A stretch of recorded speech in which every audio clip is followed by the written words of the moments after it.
The United Nations Security Council chamber was buzzing with anticipation on February 25, 2025. It was the 3-year anniversary of Russia's invasion of Ukraine.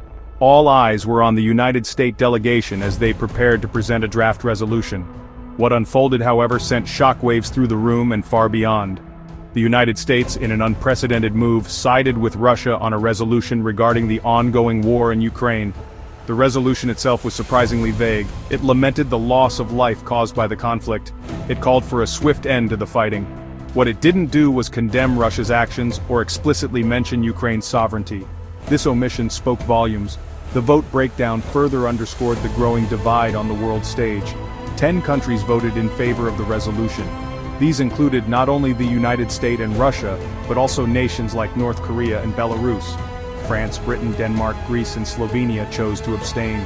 They signaled their disapproval of the resolution's content, and perhaps more importantly, the United States' stance. The abstentions were a public rebuke and a clear indication of the fractured state of the transatlantic alliance. The vote was a diplomatic earthquake, immediately reshaping the geopolitical landscape. It raised serious questions about America's commitment to its traditional allies. It also emboldened Russia and other nations seeking to challenge the established world order. The question on everyone's mind was this: why? Why would the United States, a nation that had stood firmly against Russian aggression for decades, suddenly reverse course? The answer, according to foreign policy experts and analysts, is a complex mix of strategic calculations, domestic politics, and perhaps a touch of Trumpian unpredictability. One prevailing theory points to China. With tensions rising in the Indo-Pacific, some believe President Trump sees a rapprochement with Russia as a way to focus American might on countering China's growing influence. Trump wants a win he can sell at home, says Dr. Elena Markov of the Atlantic Council, and he's betting a thawed Russia relationship outweighs a bruised NATO. Ending the war in Ukraine, even on terms favorable to Russia, could free up billions in United States military and humanitarian aid. These resources could then be redirected to the Pacific theater. This line of thinking suggests that Trump is willing to sacrifice short-term stability in Europe for what he perceives as a more significant long-term advantage in Asia. Others point to potential economic benefits. Russia is a major player in the energy market.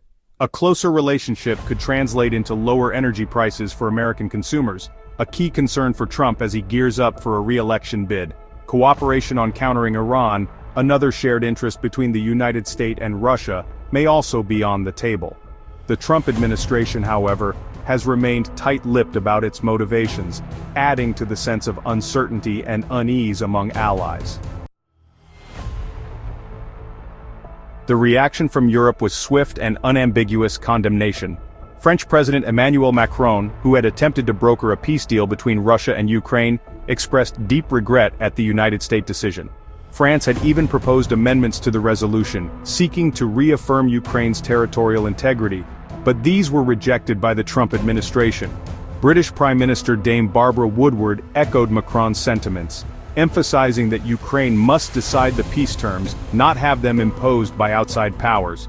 For Ukraine, the United States action felt like a betrayal. This is a deal made over our heads, Ukrainian President Volodymyr Zelensky told a stunned nation in a televised address, a stab in the back.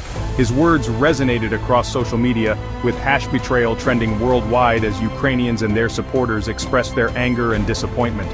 The United States just handed Putin a lifeline, tweeted a senior Ukrainian official, reflecting the widespread belief that the resolution would embolden Russia and weaken Ukraine's negotiating position.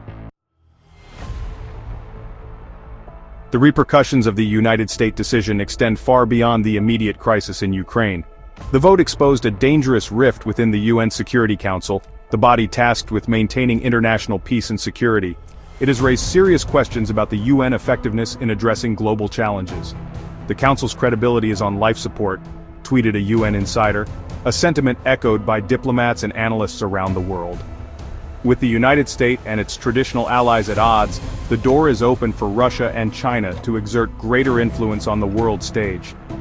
The vote may also embolden other autocratic regimes who may see the United States' willingness to sideline its allies as a sign of weakness. The long-term consequences of this shift in global power dynamics remain uncertain.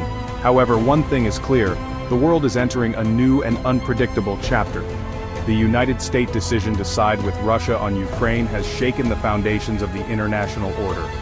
It remains to be seen whether this gamble will pay off for the Trump administration, or whether it will be remembered as a colossal blunder with far-reaching consequences.